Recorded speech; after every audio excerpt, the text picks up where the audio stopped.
Our top story this morning, hundreds of Afghan nationals who've worked closely with the South Korean government in the past will arrive in South Korea soon after being evacuated from their home country. This comes as the international community is scrambling to get their respective nationals and certain locals out following the Taliban's swift takeover of Afghanistan. Yoon Jung-min has our top story.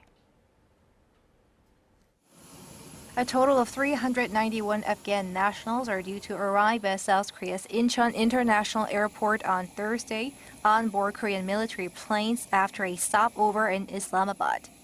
They are people who have worked with the Korean government in the past, along with their families, reportedly including 100 children.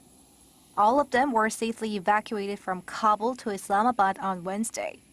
Originally, 427 locals needed to be brought to Korea, but 36 of them have reportedly decided either to stay or move to a third country.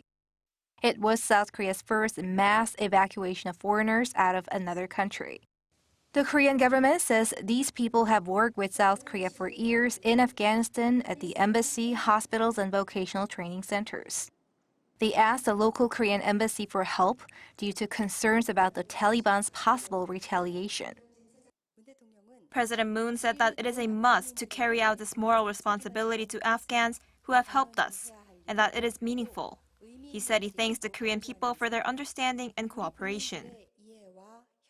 The ministry says the Afghans will not be given refugee status, but instead will be treated as people with special merit. Upon arrival, they'll first be tested for COVID-19 and will reportedly be sent to local government facilities in Chungcheongbuk-do province. Sources say the Korean government has been closely communicating with friendly countries, including the U.S., for that mission. And because it was almost impossible to get into Kabul airport due to the massive crowds, the U.S. reportedly came up with the idea of using local buses to help the evacuees get in. There are very bad situation in Kabul airport. As the Korean people, they are very trying hard night or days to carry us inside, and it's work. I want to say thanks for all of the team of Korean people in Kabul.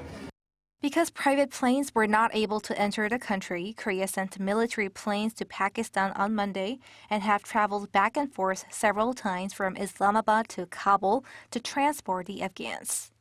Yoon Jung-min, Arirang News.